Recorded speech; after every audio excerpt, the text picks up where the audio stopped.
My dreams occasionally approached the fantastical in character, though falling somewhat short of coherence. One scene is especially stamped upon my recollection. That of a dank, fetid, reed-choked marsh under a gray autumn sky.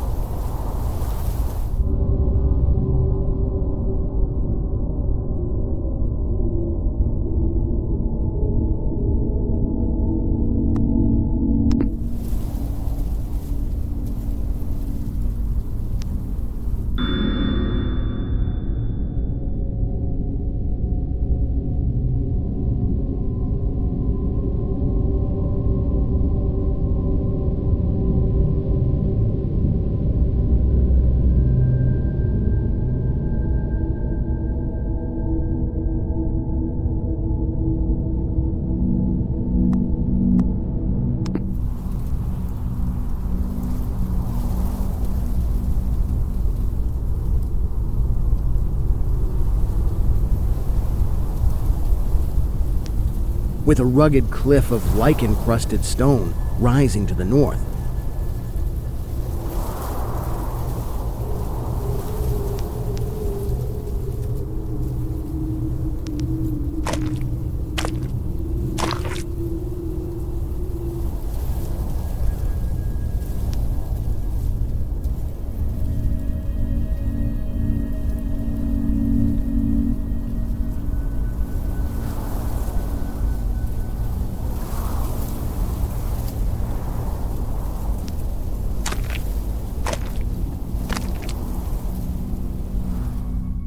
Impelled by some obscure quest, I ascended a rift or cleft in this beetling precipice.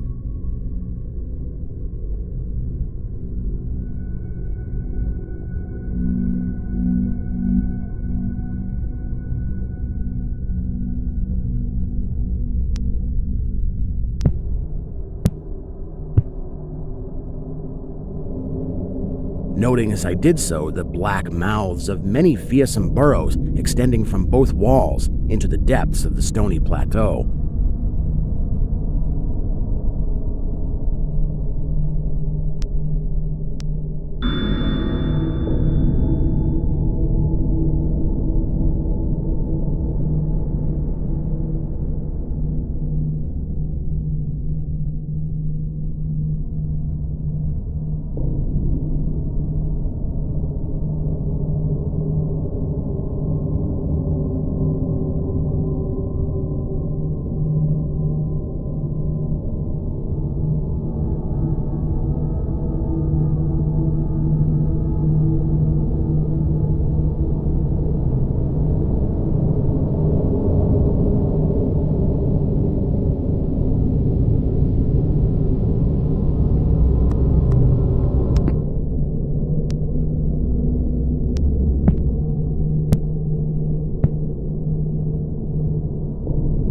At several points, the passage was roofed over by the choking of the upper parts of the narrow fissure.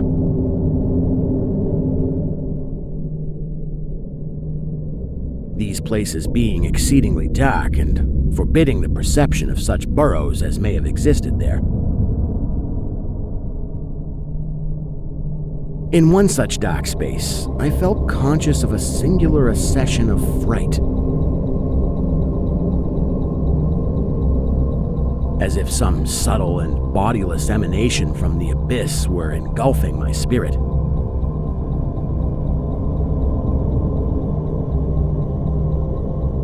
But the blackness was too great for me to perceive the source of my alarm.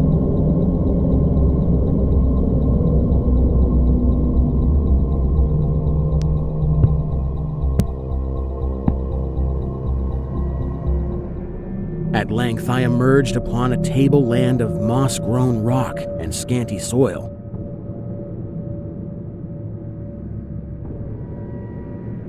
Lit up by a faint moonlight which had replaced the expiring orb of day.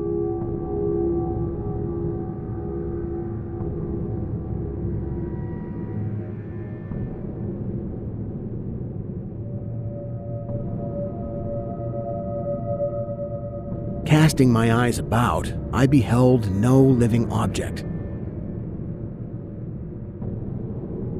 but was sensible of a very peculiar stirring far below me amongst the whispering rushes of the pestilential swamp I had lately quitted.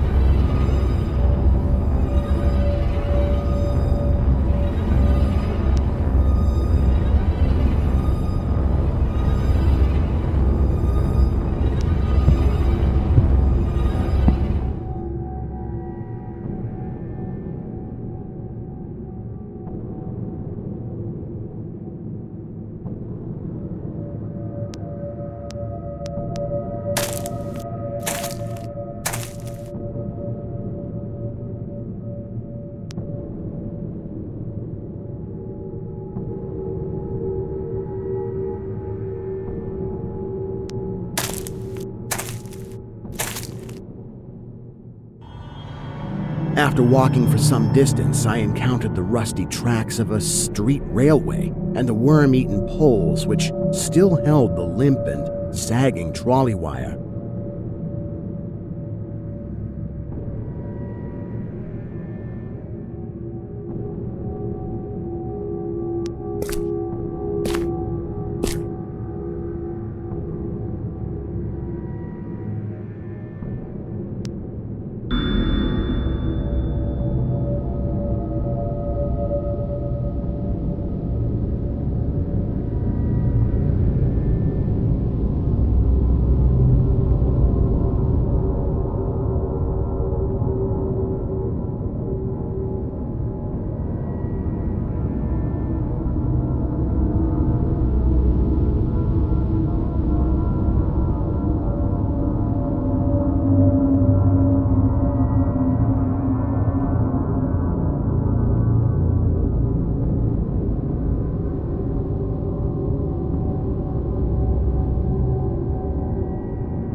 Following this line, I soon came upon a yellow vestibuled car numbered 1852 of a plain, double-trucked type common from 1900 to 1910.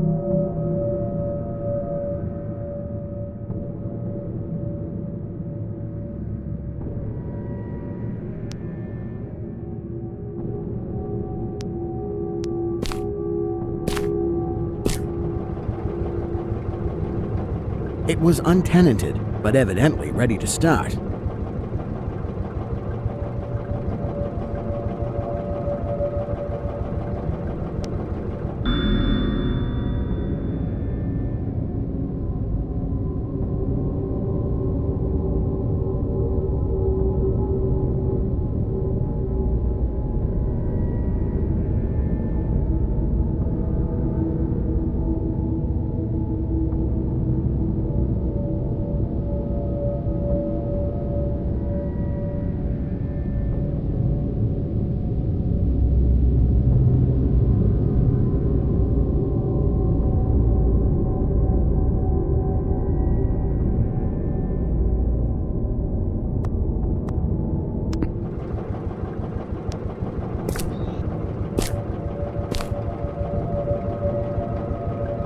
The trolley being on the wire and the air brake pump now and then throbbing beneath the floor.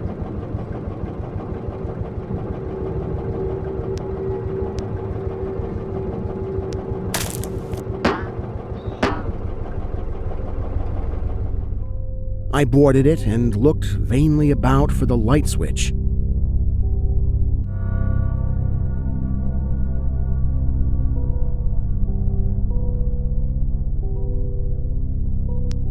Noting as I did so the absence of controller handle, which implied the brief absence of the motorman.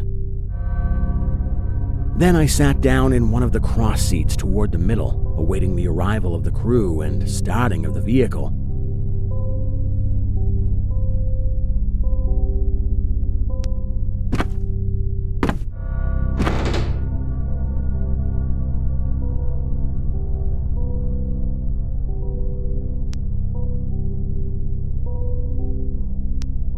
Presently I heard a swishing in the sparse grass toward the left and saw the dark forms of two men looming up in the moonlight.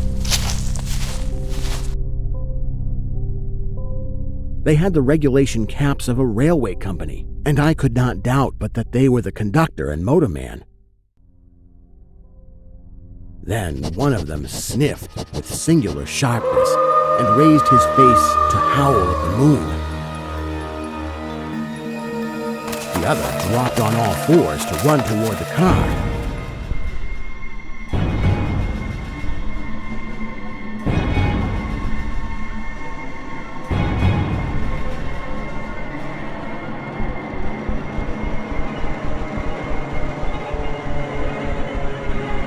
I leapt up and at once raced madly out of that car.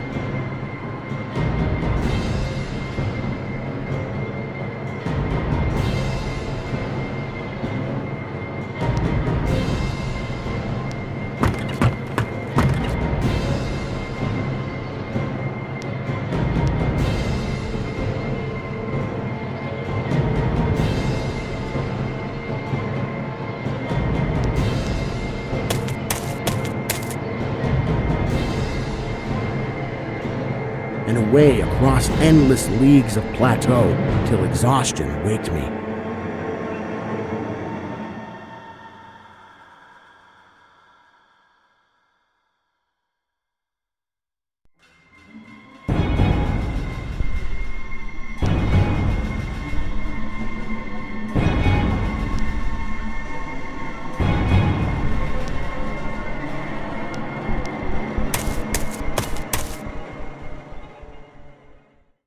Doing this not because the conductor had dropped on all fours, but because the face of the motorman was a mere white cone, tapering to one blood-red tentacle.